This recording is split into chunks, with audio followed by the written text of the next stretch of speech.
Samsung ने अपने 2023 flagship यानी सैमसंग S23 सीरीज के लिए एक नवंबर अपडेट जारी किया था एक हफ्ते पहले। और मैं इस अपडेट को यूज कर रहा हूँ। और आप जनरली जानते हो कि मैं सिक्योरिटी पैच के ऊपर कोई भी वीडियो नहीं बनाता, लेकिन नवंबर अपडेट के बाद से सैमसंग S23 में कुछ मेजर इंप्रूवमेंट हुआ है, इसी वजह से मैं ये वीडियो बना रहा हूँ। और अब ऐसा फील हो रहा है ना कि सैमसंग अपने पुराने S23 के लिए अब सही डायरेक्शन में काम कर रहा है, मतलब अब S23 को रिवाइव कर रहा है फिर से। तो चलिए अब वीडियो को शुरू कर लेते हैं। और आप नवंबर अपडेट का साइज देखोगे ना भाई, तो ये सिर्फ 400 MB का है और एक छोटू सा अपडेट वो काम करके जो बड़े बड़े अपडेट नहीं कर पाए।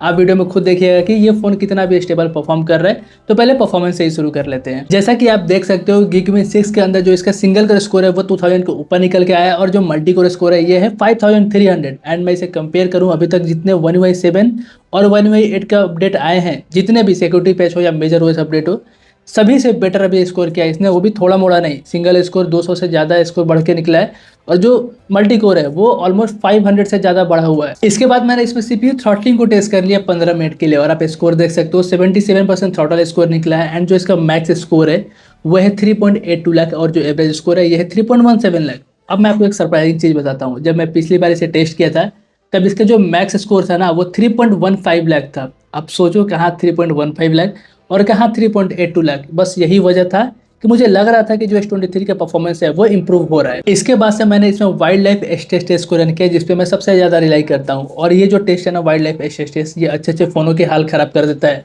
एंड इसमें आप देखोगे जो इसका बेस्ट लूप स्कोर है ये 12,000 के ऊपर है। एंड जो स्टेबिलिटी है ये 60% निकला है। और मज़े की बात यह है कि मैंने CPU थ्रॉटलिंग और Geekbench टेस्ट करने के बाद फ़ोन को रेस्ट नहीं दिया था, कंटिन्यू टेस्ट कर रहा था। अगर मैं इसको रेस्ट देता, ठंडा करता फ़ोन को बेसिकली, तो ये आराम से 15,000 का लूप स्कोर निकाल के लाता। तो ये तीनों टेस्ट करने के बाद से मैं 100% श्योर हो गया था कि परफॉर्मेंस में इंप्रूवमेंट आया है। और परफॉर्मेंस में ही नहीं, कैमरा में भी इंप्रूवमेंट हुआ है। तो कैमरा पार्ट भी देख लीजिए। तो भाई मैं आपको यहाँ पे कुछ कैमरा सैंपल दिखा रहा हूँ। आप 100% डिफ्रेंशिएट कर पाओगे कि सैचुरेशन कम हुआ है और जो कॉन्ट्रास्ट है वो थोड़ा सा बढ़ गया है, जिसकी वजह से अभी के टाइम पे आपको नॉइस थोड़ा कम देखने को मिल रहा है पहले के मुकाबले। लेकिन 50 मेगापिक्सल मोड में अभी भी सैचुरेशन बहुत ज़्यादा है, तो मुझे वो अनयूजेबल ही लगता है। लेकिन हाँ, ये देख के अच्छा लगा कि कहीं ना कहीं पे कैमरा में थोड़ा इंप्रूवमेंट हुआ है। सैमसंग ने हमेशा की तरह चेंज लॉग में सिर्फ डिवाइस स्टेबिलिटी और बग फिक्सेस की बात की है, लेकिन असली कहानी चेंज लॉग में नहीं, यूज़ करने में पता चलता है। तो बस मैं हर एक एनिमेशन के फ्रेम को बहुत अच्छी तरह से चेक करना शुरू किया, क्या अभी भी जिटर है या फिर कहीं लैग मिल रहा है। क्योंकि परफॉर्मेंस और कैमरा के इंप्रूवमेंट के बाद से मेरी उम्मीदें और बढ़ गई थी कि सॉफ्टवेयर में भी इंप्रूवमेंट हुआ होगा, बट आई वाज रॉन्ग। ऐसा नहीं है, सॉफ्टवेयर में अभी भी लैग है और जिटर तो भाई हमेशा ही दिखता रहता है। और दोस्तों ये लैग और जिटर सिर्फ सैमसंग S23 सीरीज में ही नहीं है, सैमसंग S24 सीरीज में ही है। चाहे आपके पास स्नैपड्रैगन वेरिएंट हो या फिर एक्जिनोस, सब में लैग और जिटर दिखता ही है। और मैं आपको एक बात बताता हूँ, सैमसंग को ना एनिमेशन में बहुत ज़्यादा काम करने की ज़रूरत है। इसके पीछे की एक स्टोरी है।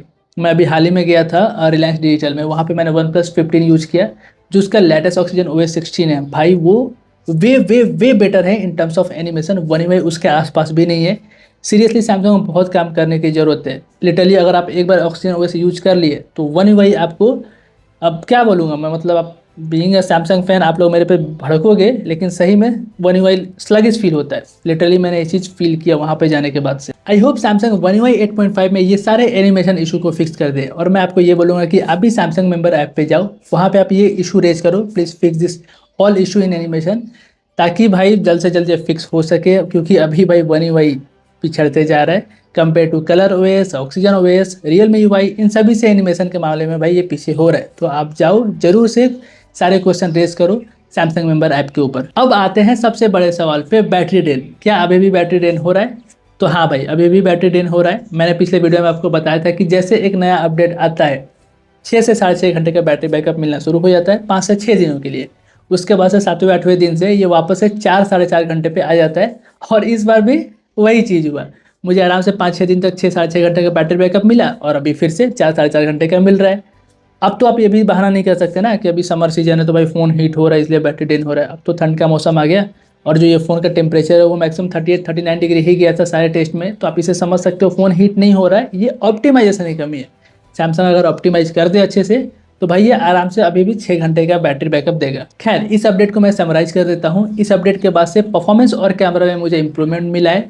एनिमेशन, बेसिकली सॉफ्टवेयर और जो बैटरी बैकअप है इसमें कोई भी इंप्रूवमेंट नहीं है, बिल्कुल जीरो इंप्रूवमेंट। तो क्या ये अपडेट करना चाहिए? तो हाँ भाई बिल्कुल करना चाहिए, क्योंकि इस अपडेट के बाद से आपको कैमरा में इंप्रूवमेंट मिलेगा, परफॉर्मेंस में इंप्रूवमेंट मिलेगा और कोई मेजर बग भी मुझे नहीं मिला और जो सिक्योरिटी में फ्लॉज हैं वो भी फिक्स हुए हैं। तो हाँ 100% ये आप अपडेट कर लीजिए।